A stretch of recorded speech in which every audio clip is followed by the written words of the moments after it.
All right, we are up on stage, and we've got to follow the Don Brolin. No And pressure.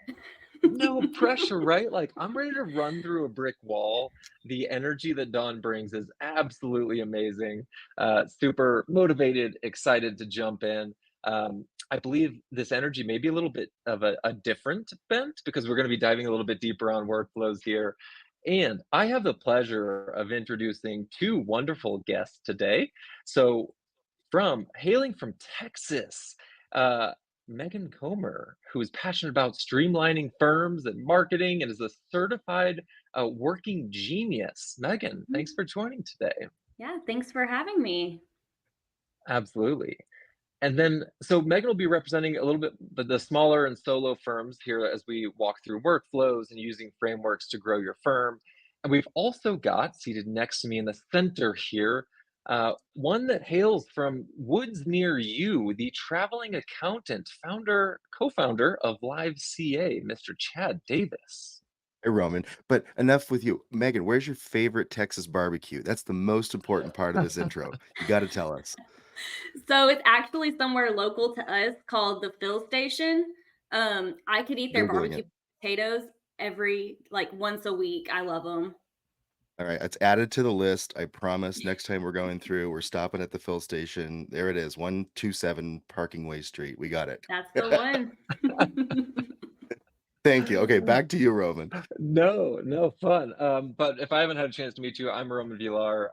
I founded a firm called Full Send based out of Boulder, Colorado, and I have the luxury of hosting the Accounting Flow podcast, where we talk about workflows and firm issues and problems and things like that, and then also host the Workflow Roast alongside Kelly Parks.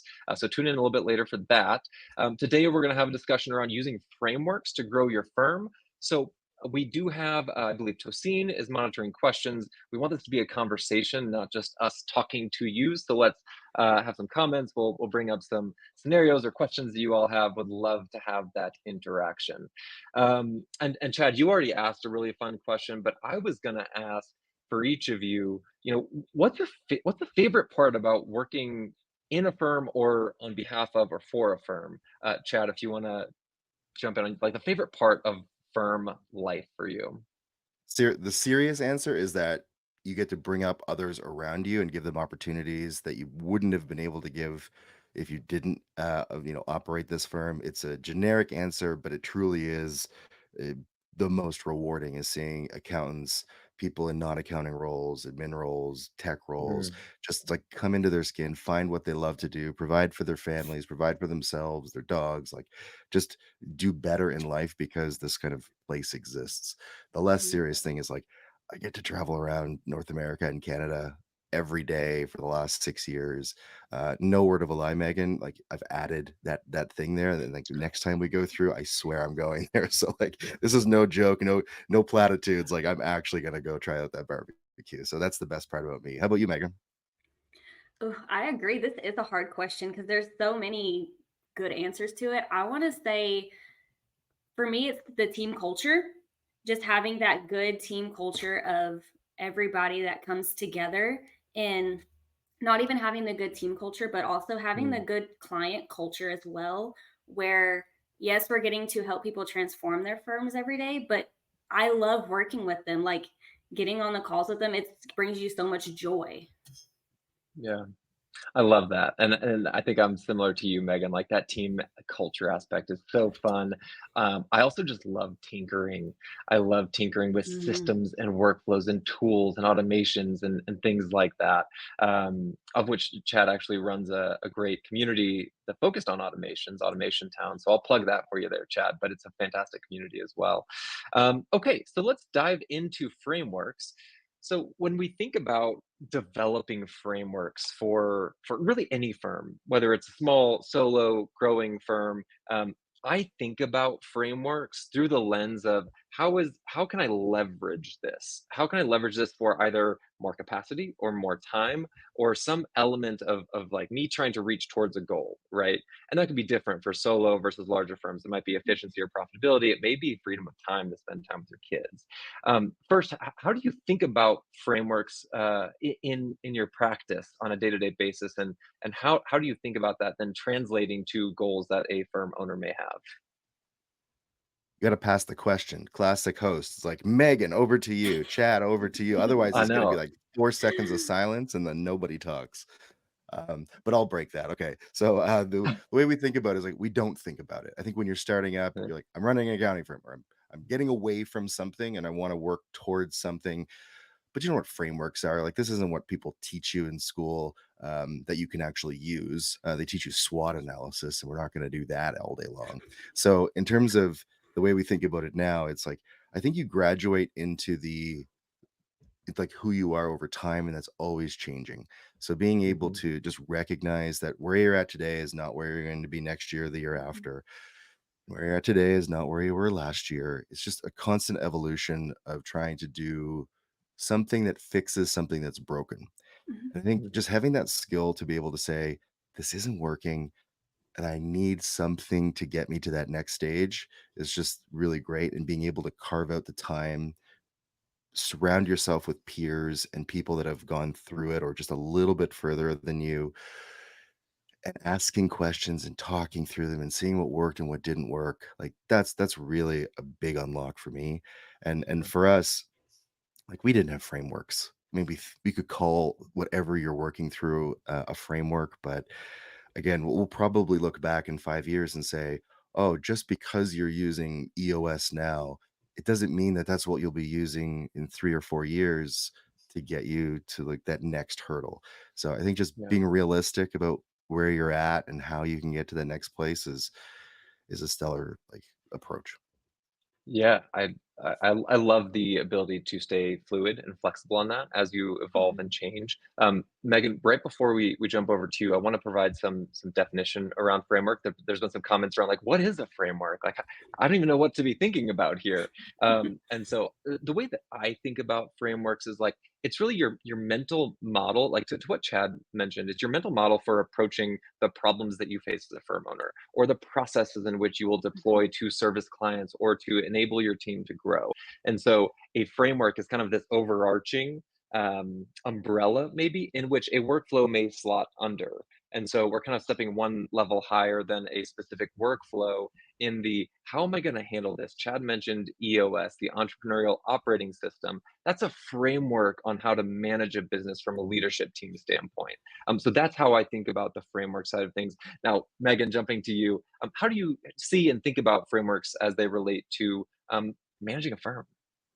Yeah, so I think the biggest thing is just going to be just identifying it, right? Owning up to whenever something maybe isn't working, or don't be scared to change it. Like Chad said, just because it's always been that way, it doesn't have to stay that way. Um, Yeah, and especially being a solo, like being solo or just growing your firm, it's just you. It can be scary. So I think the biggest thing is keep it simple, right? It doesn't have to be some grand framework, just something simple, and just make sure that it's really solving the pain, whatever the biggest pain is for you at that moment, because we all know you can't focus on too many things at once or you're solving nothing. So, whatever in that moment has that biggest pain. yeah. And so I want to drill in on two things that you all said. So you mentioned the importance of staying flexible. I think there's challenges, at least for me, in terms of like when should I have a really rigid framework that like this is how I do it and push things into that framework versus retaining that flexibility, knowing that I'll evolve and adapt. Megan, how do you kind of balance those things? Ooh, that one's a tough question. I feel like so I personally, I feel like your frameworks are always going to be changing. I don't know that they're ever going to be 100% solid because, hello, look at the world we're living in. Technology, something new comes out every day Uh, that can maybe push your framework a little further or get you something done a little faster.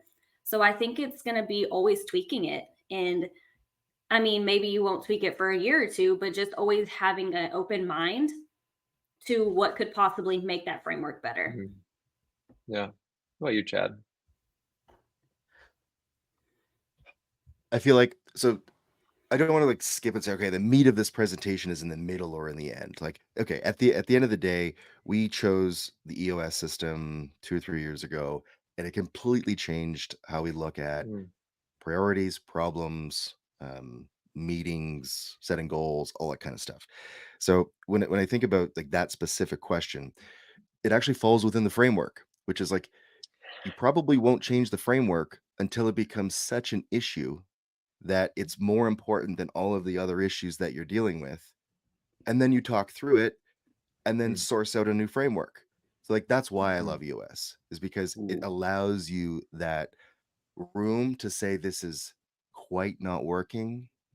However, it's not as important as these 6 other things. So deal with those yeah. 6 other things first. I don't know. What about you? Yeah. No, it's an interesting point because I think we're talking about kind of framework hierarchy here. Again, we had a question on EOS, entrepreneurial operating system, based on a book by Gino Wickman called Traction. And so this framework hierarchy, Chad, you're kind of saying like high level, you chose EOS as a management framework for the business. That helps guide all decisions, all issue resolution within the business. Yet then there are maybe sub frameworks for how do you deliver services? How do you bring employees on really well that still falls kind of outside of the workflow of getting it done? Um, is that kind of how you think about framework building? Is kind of hierarchical?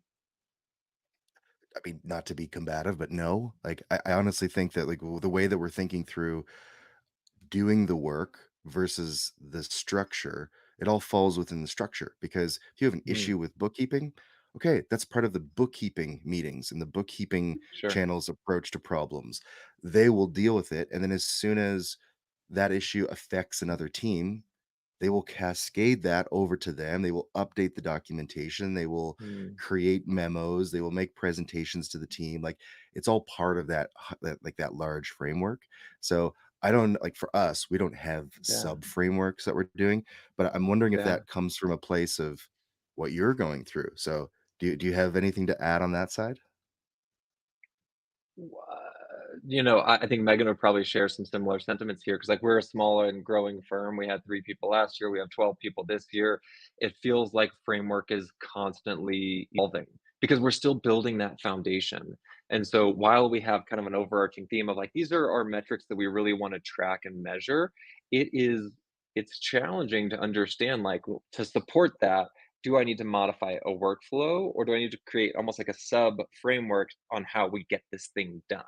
And I think systems and tools are great support structures for that. But those are still things that we evaluate Mhm. constantly. Like, do we have the right tool? Are we measuring this in the right way? Are we getting the data from the right place? And so, yeah, I think Chad, to your point, like once you get to a certain degree of scale, there is this is our proven process. This is the way that we do things. Yet we still want to retain the flexibility within that structure for really good consistency. Megan, for solo firm owners and for those that are like starting to discover this process to build something great for them, like, do you think about it from like a hierarchical standpoint? How does workflow fit into that? Would love to hear your thoughts. So not really, we don't do it really hierarchical. Oh gosh, that was a hard word to say. For us, it's kind of just seeing what works best.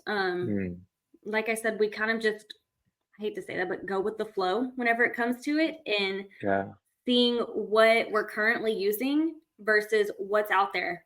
What yeah, could we maybe implement that might work a little better? Maybe it's um, can speed things up. Maybe it can take some stuff off of our plate, no matter what it might be. I like to think that someday we will be where Chad's at and have it set in stone. This is our framework.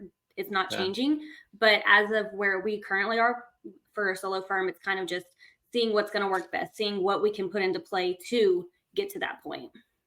Yeah. Yeah, I think that's good. That's wise. One of the things that I think about relative to the discussion on frameworks, Chad mentioned kind of this overwhelming framework of EOS that then kind of supports everything that flows up to it. We deal with very real client issues and changes that happen to our client base and evolutions to our market and technology. How do these frameworks help to improve our service delivery? How do they help us to continue to evaluate what the right way to service clients really well is.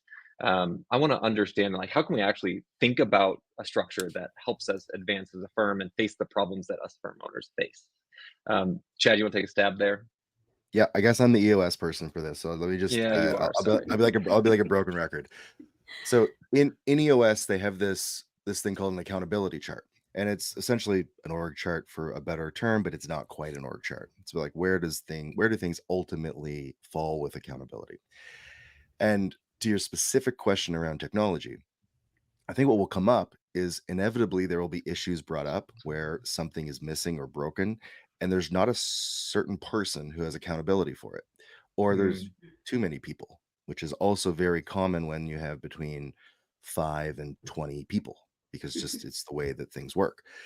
So once things are identified and they're issued, and you start discussing them, and like you might solve for that issue by saying, we need to add a component into our accountability chart that deals with these technology issues. Do you have the budget for it? Is this a focus of your firm right now? Are you capable of doing the work? All of, and anything else that's related to yeah. this. And then if the answers are yes, and you prioritize it and you know, create this department, you now have a place where accountability lies, and then you can answer Mm, that question. So for us, I mean, even at like 50, 60, 70 people, like we had versions of technology responsibility, but like never true accountability. And that's yeah. what I love about having the right people in the right seats, is that they can take Mhm. over the responsibility of putting these plans in place. And Yeah. just recently, I'd say within a year and a half, 2 years, we had introduced this new concept called strategic projects and operations. Mm, It's not product, it's not operations, it's like where it's like an R&D department inside of the firm. yeah. And right now there's only 2 people. But I say only, but they're killing it. They're doing all the investigations. They're deciding if you're going to use Keeper or not. They're deciding, you know, Mhm. what elements of financial sense to use. Figuring out Mhm. all of these things, right? And then they're making sure that it integrates well and there's full accountability and it just works. So like Yeah. that's a great example of how a framework can be used to identify issues, create the right timing for putting something like this into play, and then Yeah. actually doing it. Mhm. Yeah, and I think it's a matter of just putting it on paper because I hear that and I'm like, man, that sounds great. But I've got client success rolling up to me. I'm the head of HR. I'm the head of sales. Like all of those responsibilities and accountabilities roll up at a smaller firm, generally to one or two, maybe three people. And so it Mhm. can be really hard when all of those are really kind of bottlenecked in one role, but you have the framework to be able to then triage those responsibilities out more intentionally. So, Megan, from a small firm lens, like those are some of the problems that I face. For somebody that Mhm. doesn't have a framework, Charlene asked in the chat here, where do you start when you've got nothing? Like as a solo starting up, like where do you start with a framework? So I do want to say, piggyback off of what Chad was saying, I'll pull one of my tools out. We have used Clockwork, which is like I always like to think of it as like the smaller scale to EOS. Um, but through that, we have learned how to put into place primary roles or secondary roles. So Mm, everybody on our team has their primary role, but of course, we're a smaller team, so there's more roles than there are people. So you have your secondary role as well. That's how we kind of mm, identify who you're going to for what whenever issues arise. Um, which that's all handy dandy and great, but you still have to have some sort of accountability. And that's where a task management system like Financial Sense would come in to be able to see what everybody has on their plate, what they're working on, and seeing how, yeah, things are getting taken care of. So I would say a task management system is probably one of a really good starting place if you're starting from nothing, because if anything at the end of the day it's going to clear out your head so you're not remembering every single thing you have to do from the bottom up. So yeah. if anything, it can give you that peace of mind, to know that things are taken care of. Yeah. What I love about that, Megan, when you talk about primary and secondary roles, you're starting to create redundancy. And that redundancy allows you to move work around really, really Hmm. well when unexpected things come up. and Yeah. somebody can then take on that responsibility for something that may be secondary for, but they're trained on it, they understand it, and they can Mhm. quickly step into that role. Um, yes, Chad. Roman, you have like a really unique firm because not only are you really great at marketing and branding, but you have really smart people. And like they're attracted to that, I think, which is like, I want to be part of something good. Can you talk a little bit about like how you've used frameworks to grow, like even growing from like the first four or the first three up to where you're at now? Because you have a bit of a different, I think you have a different like look on growth than some people do, and just wondering how that kind of jives with your specific situation where you have such good people. Yeah, the the short answer is like, man, framework building is hard. And as you're growing, if you're growing quickly, it is so challenging to see the tree through the woods to say, I've got a capacity problem and I just need people. But I got an idea as to what kind of people I want based on how I view the world and based on how we want to serve our clients. And so we have more of a framework established for the who and a more framework established for the like how it gets done, but like how that Mhm. all comes together under this like really quality management framework, like we're still working on that. And it's hard. And so when we look at the who, Megan's certified in working genius. I think that's a great place to start thinking about how people can slot into your firm really well. For us, we look for people with high degrees of curiosity. We look for people with high degrees of interest in connecting dots that may not be apparent to the traditional accountant or bookkeeper because they're looking into the operations of our clients. They're looking into different systems, and so that's kind of how we think and approach of solving some of the capacity issues.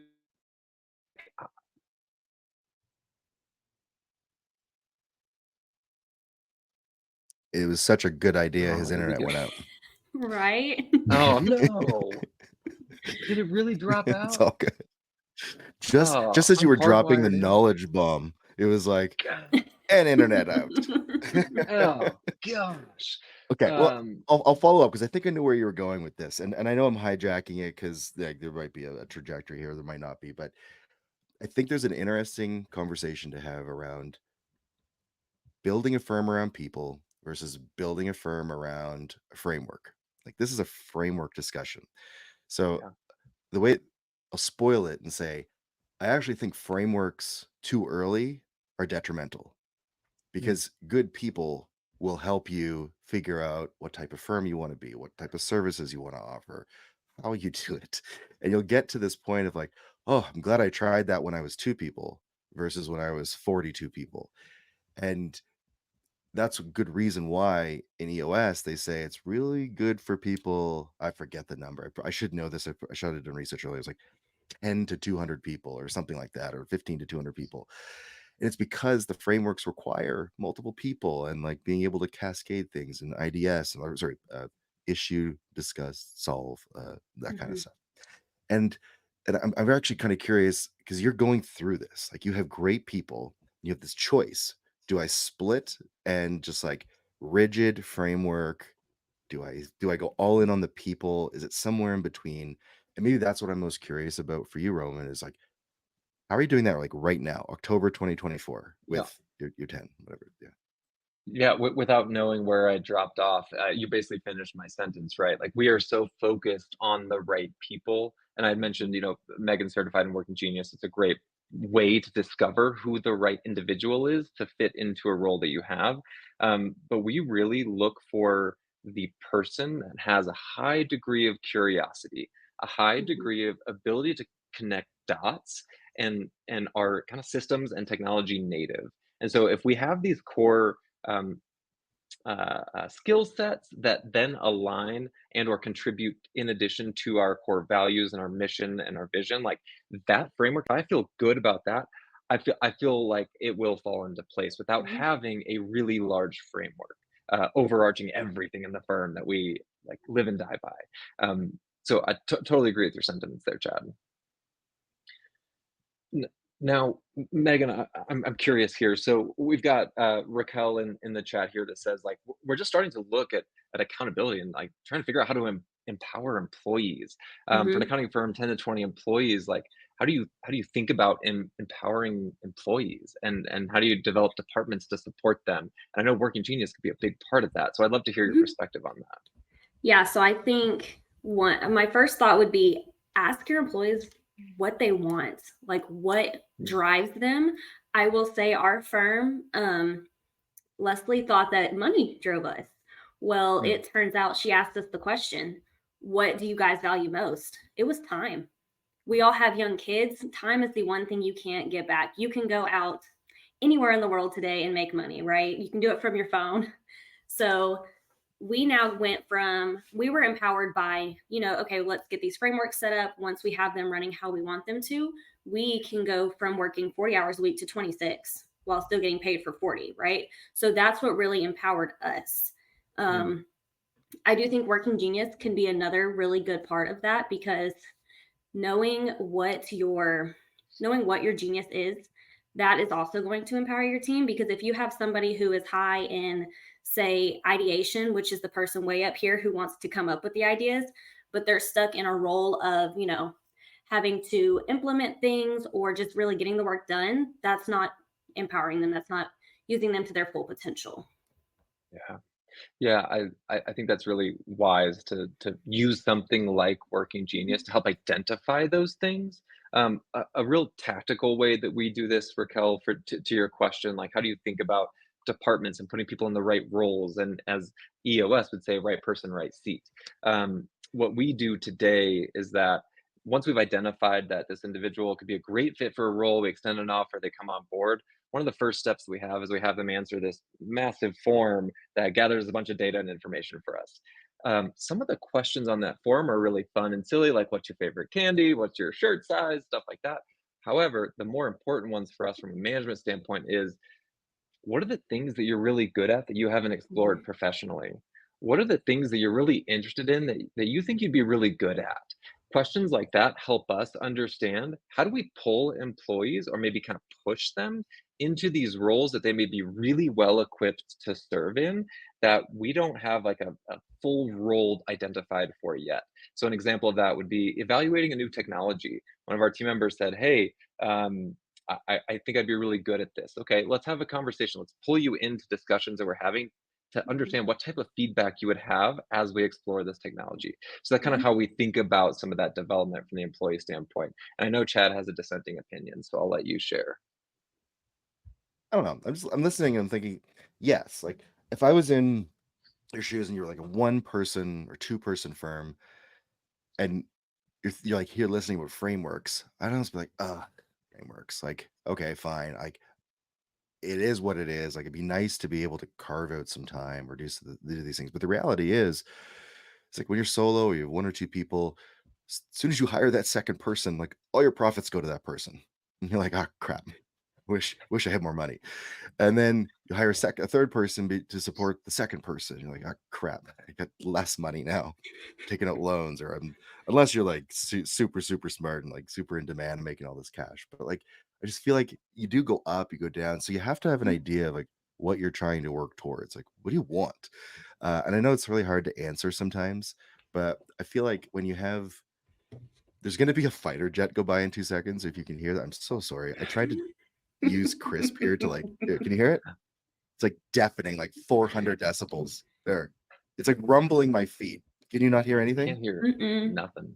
Okay. So for those of you that live I'm next to an Air Force base in Salt Lake City, visiting my buddy here in the city right before we go to connect. And there's, and this is so off topic, but it's really fun. There's this app called Crisp, KRISP, and it has this built-in software that will break out all the ambient noise around you. It's fantastic, obviously. So there we go. That's what I'm using right now so that you didn't hear that deafening stuff. Good. Stacey's like, I use it every day. Absolutely. The landscaping thing, it totally works. So back on track.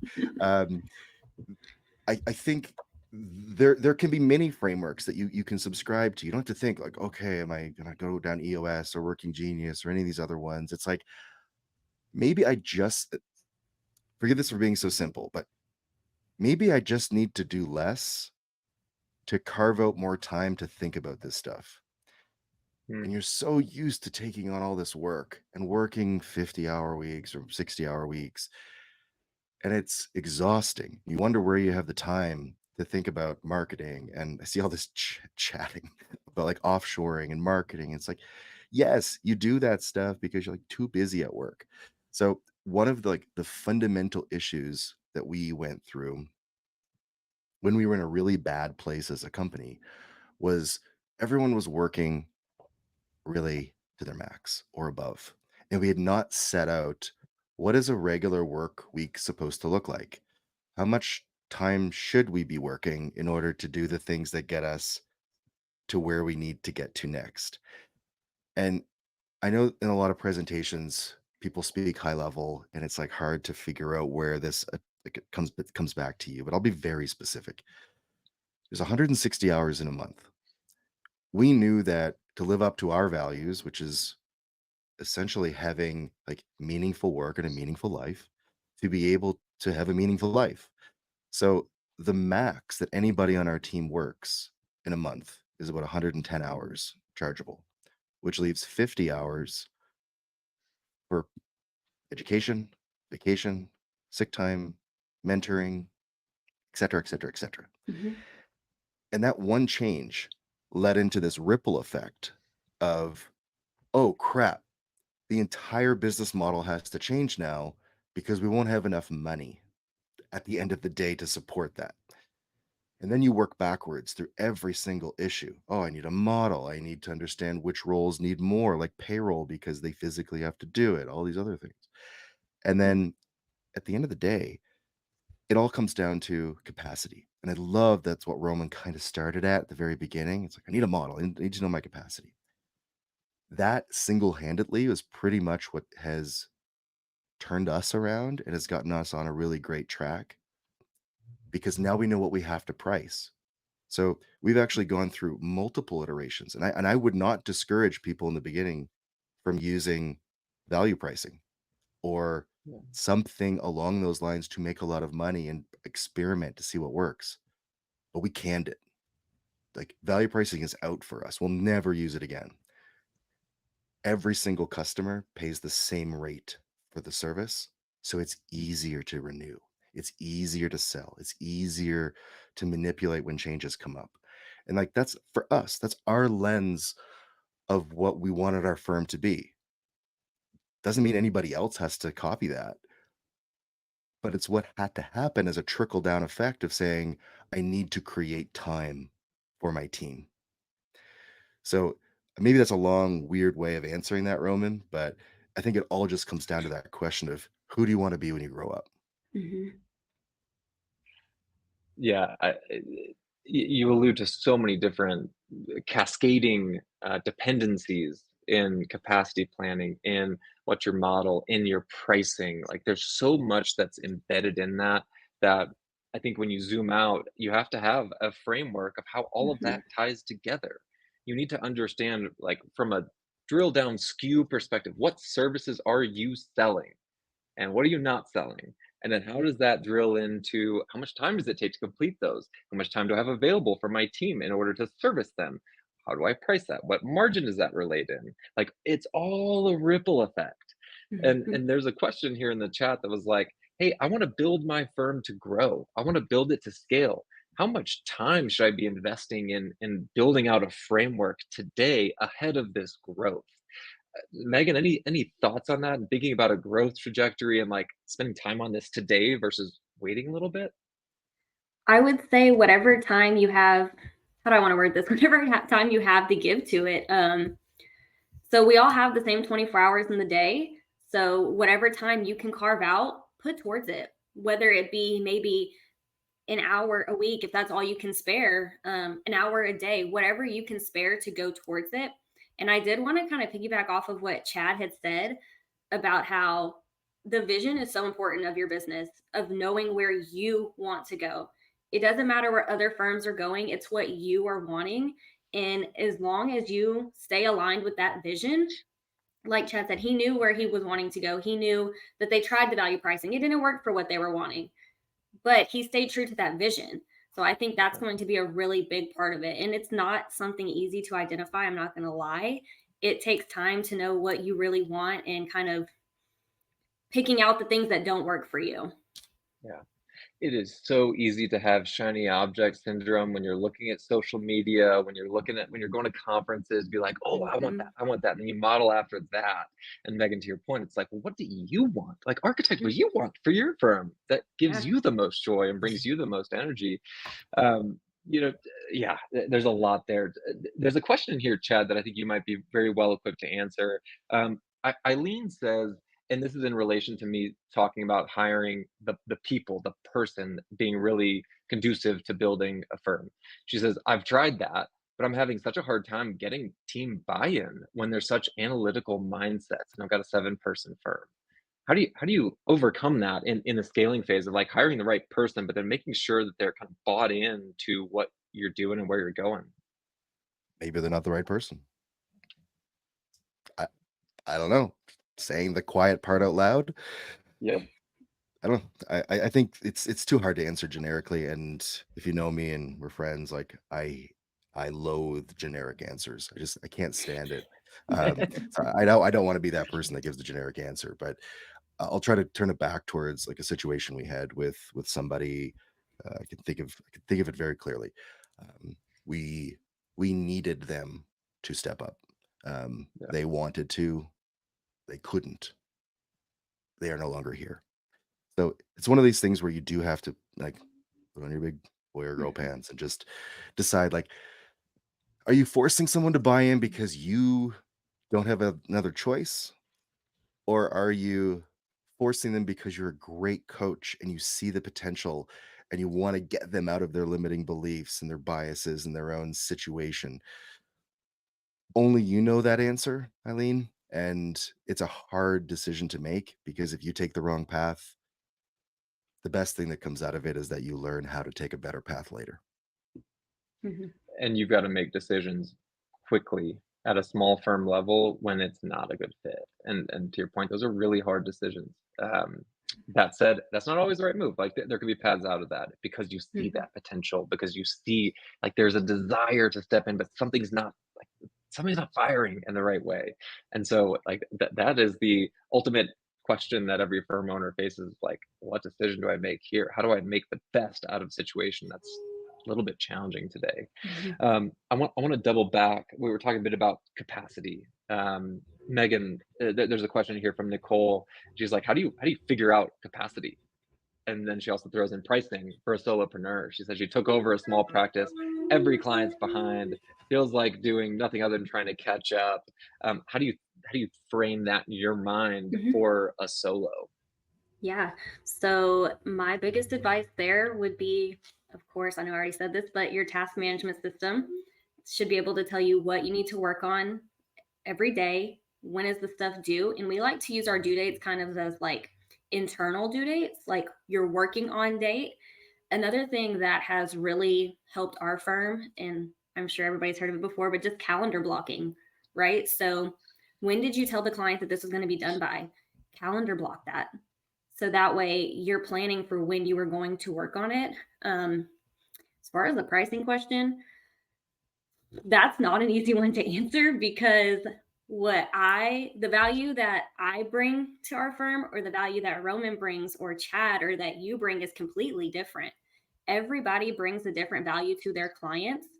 So you have to price with what feels good to you about that. Trust your gut. Think about the value you provide. And then, of course, take into anything else that might be your overhead, your software expenses. But I can't just really give a flat answer because, like I said, it's different for everybody. Yeah, and I think this goes to a lot of what you see on social media, Nicole. Like when you're taking over a small practice, every client's behind. You're doing nothing other than catching up. Like, yes, having a framework to deliver this service and to get the work done is one thing. Um, I, for me personally, calendar blocking doesn't work. I tried that. I just don't respect my own calendar, so that doesn't work for me. And so that said, how do you identify if you're working with the right clients? Are you solving the right problems for them? And then when you look at pricing, it sounds like if you're constantly catching up and your clients aren't getting you stuff on time, there is an issue that exists relative to the types of clients you have and what they're paying relative to how much they value what you're offering. So it's probably taking a really hard look at that client list and then making, again, hard decisions on where do you actually want this to go. Mhm. Chad? I'm gonna skip that question. I got a question for you though. We only have 5 minutes left. So Roman, you're growing, right? You're here representing that like growing firm, not the solo, like not the big, but you want to grow. Like I know you. You want to make this work. How are you thinking like so say your size again, was it 12 people, 10 people? We're at 12 today. 12. Yeah, yeah. So for those people that are in like that 6 to 15 range right now, like what are you physically thinking about in terms of a framework to put in as you Mhm. scale up kinda over that 12 person? Because I know you're thinking about it. I'm just kinda curious, We like, where are you with that, and what are you excited about? Yep. So I am really excited about, and I've got a session at Connect about data infrastructure. And Chad, I know you know a lot about this. We have a team of 2 data scientists on our team. And so every single issue that comes up at our firm, every uh, task that gets done, we're building out a data infrastructure to house every bit of information. Think 400, 500 data points on one client record that then takes that information and feeds it to our team, that feeds it to me, that feeds it to a dashboard, how and when we need it. And so when I think about framework, I think about where is that underlying data coming from, and is it healthy? Is it cleansed? Like if I've got ABC client, comma LLC versus ABC client versus just ABC, are all of those client records amalgamating in the same place for me to make sure that I'm capturing everything as it relates to that client so I can direct my team better, so I can communicate with my client better. So, like when I think about framework, I'm thinking about it 100% through the lens of how are we developing a data infrastructure to service and grow and then continue to evolve our business. You know why I love that so much? Is because we didn't have it. We lacked it. Like, our data was all over the place, and I bet you if we knew what you're going to figure out because of that, we wouldn't have had to wait 12 years or 10 years to put in a really great framework. So kudos to you. I really, really respect that. He's frozen again. Let's talk barbecue, Megan. So I've been looking at those photos, and it looks like the baked potato is like the big winner at the fill station. Is that right? It is every time. Yeah. That or the Yeah. burnt ends. Yeah. Okay, good. All right. It's on my list. Are you back, Roman? I'm back. Yeah, It's like when we the moved from parents go data to away, the potatoes. kids play. This is Data, why potatoes. I'm not allowed to host anything. It's gonna be all over the place. It'll turn into Um, barbecue talk 101. Yeah, and I know we have 3 minutes left here before this next session. One thing I wanted to comment on as it relates to solo firm owners trying to figure out capacity and time and clients and pricing, one of the best sessions that I think that you could attend during this entire workflow con is going to be by Erica Goody. Erica has a wonderful thought process on how to manage a solo firm. So would highly recommend attending her session. I'm not exactly sure when it is. Look at the calendar, look at the schedule, and hop into that. Um, and for a fire round of questions here, we've got a quick question from Christine. If you're not doing value-based pricing, are you referring to a flat fee model, hourly? What are we doing, Chad? Uh, really in 10 seconds. So Yeah. service library that has hours attached to every single thing we do.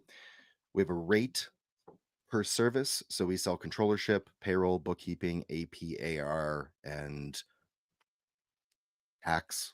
Something else is there probably. And each one of those has a different rate. We literally just say, okay, you need this, and this on a scale from easy, medium, hard, boom, boom, boom, boom, boom. 4 months later, we see if we got it right or wrong. We're at like a 90% accuracy rate, which makes a Mm, service library get even better every month, which is fantastic. And then we do an annual renewal. I know a lot of people like to do annual renewals all at once. I hate it. We do it every single month. So that way it breaks it down into a core kind of group every single time. And then we just have this constant raising of prices. And at any one time, we only have 2 rate cards that these mm. rates are for. And then it's just like a model that works for us. We call it budgeted hours. We made it up. It's fantastic. I love that. There is a bit of value in there 'cause it's based on how much you're actually pricing the individual line item, is there not? No, It's all about if it's easy, medium, or Margin. hard. Yeah.